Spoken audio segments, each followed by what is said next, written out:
Voilà les amis, ça se termine, on est sur le contrôle des vélos.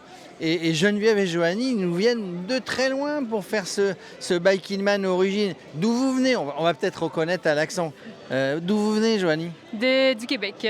Du Québec, mais comment vous avez fait? Mais dis donc, un avion, 2 avions avec tous les vélos.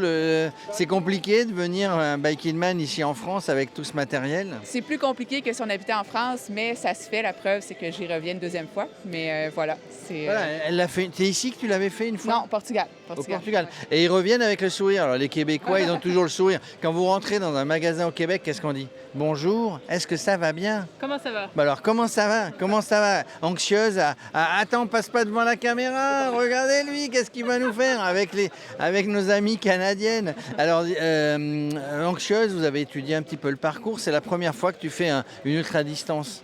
Première expérience au Biking Man, première expérience d'ultra-distance, donc très, très stressée. Mais je suis ici pour m'amuser aussi, puis pour voir la Corse.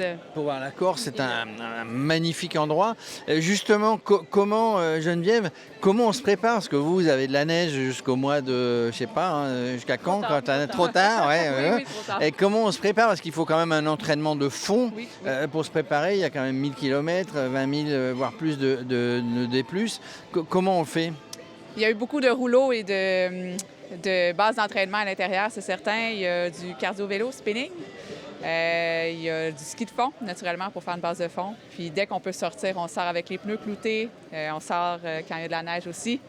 Et voilà, advienne que pourra. J'allais dire que vous avez presque plus de mérite que les autres, mais tout le monde, Assurément. assurément, clairement, tout le monde a du mérite. Est-ce qu'il y a au Québec, au Canada, est-ce qu'il y a des courses comme ça d'ultra-distance? Parce que le vélo est très prisé, tout le monde fait du vélo quand on peut, mais est-ce qu'il y a des sorties d'ultra-distance? Oui, de plus en plus quand même, des 800 000 km, un peu moins qu'en Europe évidemment, mais ça commence quand même à arriver au Québec aussi. Est-ce qu'on roule que sur route là-bas au Québec? Parce que vous avez des forêts, est-ce qu'il y a un peu de gravel là-bas? La gravel commence, dans le coin de l'Estrie, les cantons de l'Est. C'est vraiment de plus en plus populaire. J'aime bien varier aussi gravel et route. Ça change le mal de place. Ça change, hein. Mais dites-moi, là, vous avez vu Axel Carion, vous lui avez pas dit, dis donc Axel, il faudrait organiser un petit truc au Québec quand même? Pas encore, mais ça s'en vient assurément. Hein, parce que vous les connaissez, toutes les routes au Québec, vous avez envie de... Parce que c'est aussi, le Biking Man Origine, c'est aussi une découverte, c'est montrer comment est fait le pays, comment on a été au Sri Lanka l'autre jour, c'est magnifique. Donc c'est aussi une découverte, donc c'est une manière de découvrir des paysages, de découvrir un pays. Vous avez envie de dire à Axel, il y a plein de paysages, il y a plein de choses à voir chez nous.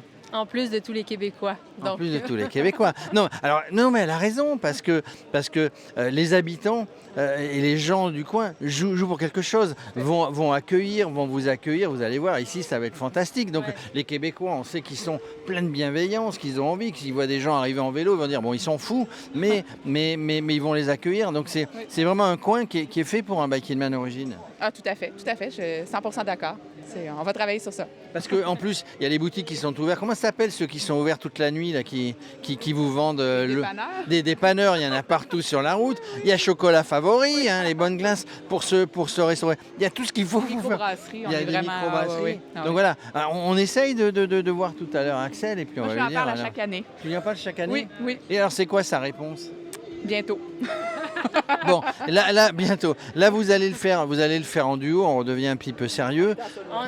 Vous êtes en solo, donc en gros, vous savez qu'il ne faut pas s'attendre, il n'y a pas d'assistance. Vous avez à peu près le même niveau, vous avez à peu près tablé votre feuille de route en disant on s'arrêtera peut-être, même si on n'est pas ensemble, à peu près au même endroit. On y va vraiment chacun de notre côté pour le vivre, chacun à notre façon.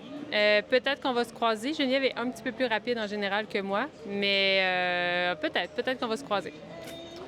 Tout peut arriver dans ce genre de Tout peut arriver. Ouais. Mais vous savez qu'il y a un repas des finishers vendredi, il faut être là avant vendredi. Assurément.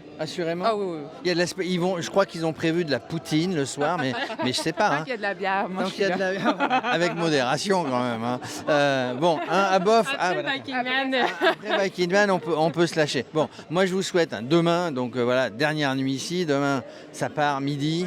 Ne vous mettez pas dans le rouge, hein, comme on dit tout de suite. Hein. Allez à votre rythme, vous vous connaissez suffisamment. Et puis après, profitez, voyez, profitez les gens. On mange bien hein, sur les routes ici, hein, moi, je vous conseille. Hein. Donc profitez de tout, puis on se voit vendredi pour le repas des finishers. Hein. Merci en tout cas. Merci à toi aussi. Bonne route. Merci. Merci. Bye. À vendredi.